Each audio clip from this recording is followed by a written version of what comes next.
Então, a gente tá naquela época do ano, né? Finalzinho de dezembro de 2025. Sim, aquele momento em que todo mundo para e começa a pensar na vida, em renovação. Exatamente. Novos ciclos, mudanças, e é bem nesse espírito que a gente vai mergulhar hoje. Uhum. O nosso material é um texto muito interessante do presbítero Marcos Benedito, que se chama Sem Mudanças Não Há Renovo.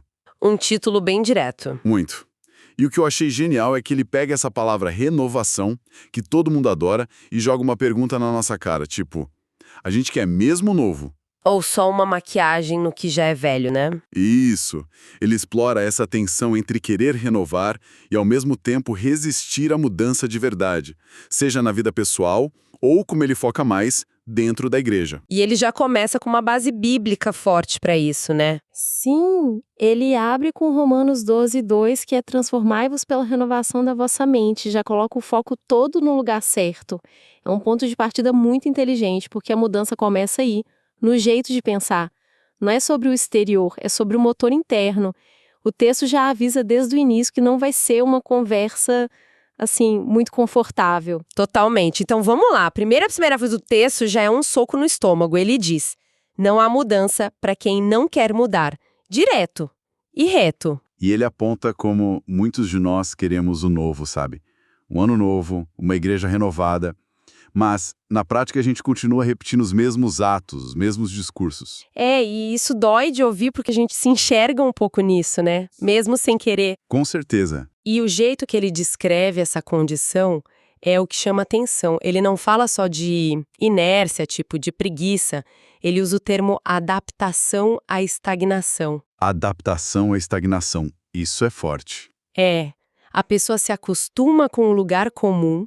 Isso sugere que não é só uma falha em mudar, é quase um esforço ativo para ficar onde está. Tipo, aprender a gostar do sofá mesmo sabendo que precisa se exercitar. Exatamente essa imagem. E ele deixa claro que isso não é só um problema de uma pessoa. É um padrão que ele vê em instituições, principalmente em igrejas. A estagnação vira uma cultura. E aí que ele ancora o argumento todo numa visão teológica. Ele defende que a Bíblia mostra um Deus que está sempre em movimento, um Deus de transformação. Não de repetição vazia. Isso. A citação que ele usa de Isaías 43:19 é perfeita para isso. Eis que faço coisa nova. Mas a parte principal é o final. Porventura não a percebeis? Essa é a provocação. A coisa nova pode já estar acontecendo. A questão é se a gente consegue ver. A estagnação talvez nos deixe cegos para isso. E para ilustrar, ele usa vários exemplos da Bíblia que são todos sobre movimento. Abraão teve que sair, Moisés teve que avançar. Os discípulos tiveram que largar tudo. O chamado é sempre para sair do lugar, né? O padrão é sempre esse, de deslocamento. O que ele critica é a acomodação, a complacência. A mentalidade do chegamos é aqui, não precisa mais andar. Isso. E é essa mentalidade que ele critica, em algumas comunidades, usando uma metáfora muito, muito boa. A do bolo, né? Essa mesma. É o mesmo bolo, apenas com outra cobertura. Pô, essa imagem é forte. Muito. A aparência muda, a música talvez seja mais moderna, a linguagem mais atual. Mas a essência, a falta de crescimento de verdade, continua a mesma. É uma crítica bem dura. Ele diz que se fala de fé, mas não se esperam milagres. Fala-se do Espírito Santo, mas não se deixa ele conduzir de verdade. E como é que se sustenta algo novo dentro de uma estrutura que já ficou rígida? Jesus falou sobre isso, não foi? Exatamente. É a imagem do vinho novo em odres velhos. Claro. E a interpretação que o autor dá para isso é muito perspicaz. O vinho novo é o agir de Deus hoje, é algo vivo. E os odres velhos são as nossas mentalidades, as tradições engessadas que não se expandem. Entendi. O problema não é o odre ser velho, é ele não ser mais compatível com o novo. E que muitas tradições que um dia foram importantes podem virar uma barreira para o próprio Deus que elas queriam honrar. Nossa, isso muda tudo. Rejeitar a mudança não é só uma questão de gosto. Para ele, é rejeitar o mover do espírito. Exatamente. E essa insistência em usar o odre velho acaba levando ao que o texto chama de um dos maiores males do nosso tempo: a incoerência espiritual. Aquela coisa de falar uma coisa e viver outra completamente diferente. Ele até cita Jesus em Mateus: "Este povo honra-me com os lábios, mas o seu coração está longe de mim." E essa incoerência, segundo o texto, tem um resultado devastador. Que seria? Gera o que ele chama de uma fé fria, mecânica e repetitiva. Uma fé sem nenhuma expectativa pelo sobrenatural. Os rituais continuam, as músicas são cantadas. Mas a esperança de que algo realmente novo aconteça, de que Deus intervenha, essa esperança já se foi. O fogo apagou, só ficou a fumaça. E aqui o texto faz uma distinção que eu achei crucial. Entre ter a doutrina correta, as palavras, e ter poder espiritual. Sim, ele cita 1 Coríntios 4:20. Porque o reino de Deus não consiste em palavras, mas em poder. Mas o que ele quer dizer com poder? É só uma força de expressão, tipo uma fé forte? Ele deixa bem claro que não.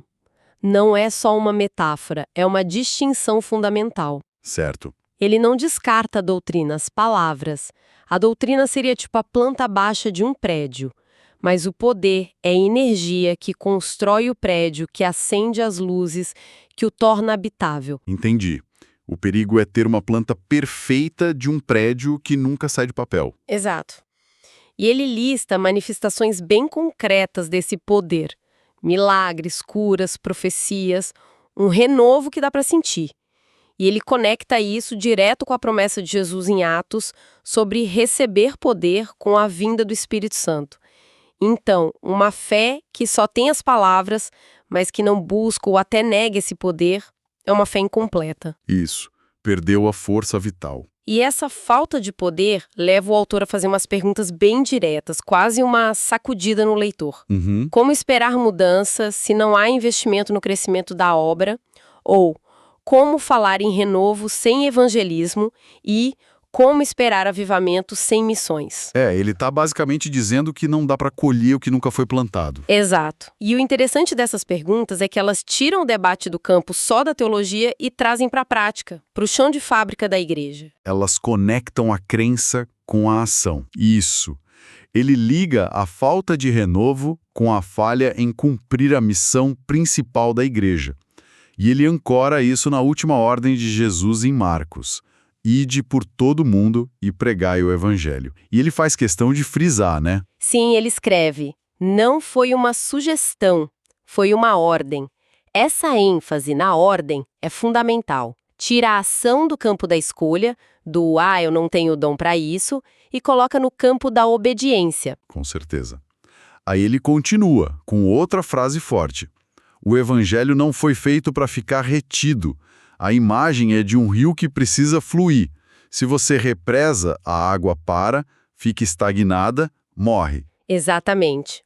E, de novo, ele usa um exemplo bíblico para reforçar. A igreja primitiva, em Atos, que não parava de ensinar e anunciar Jesus, todos os dias no templo e de casa em casa. A vitalidade deles vinha desse movimento constante. A lógica do texto é essa: onde tem evangelismo, tem vida. Onde tem missões, tem renovo. Onde a igreja avança, Deus se manifesta. A estagnação, então, não é só ficar parado.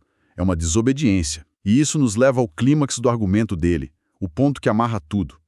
Depois de falar de mente, de incoerência, de poder, de ação, ele afirma que, conhecer a Bíblia, ter a doutrina certinha, isso não basta. É preciso obedecer. Exato. E aí ele lança outra pergunta de Jesus de Lucas que é desconcertante. "Por que me chamais Senhor, Senhor, e não fazeis o que eu vos mando?" Essa pergunta é o coração da crítica dele à incoerência.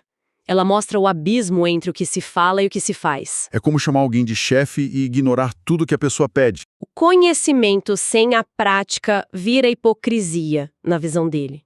E para não deixar dúvida, ele arremata com Tiago 2,17. Assim também a fé, se não tiver obras, é morta em si mesma. A fé, no modelo dele, não é algo que a gente só pensa, é algo que a gente faz. A falta de obras não é só um sintoma de fé fraca. É a prova de uma fé morta. Pesado. Muito. Mas ele não termina de forma negativa. Ele conecta essa obediência a uma promessa. Sim, a parte final. Ele cita a garantia de Jesus em Mateus: "E eis que estou convosco todos os dias."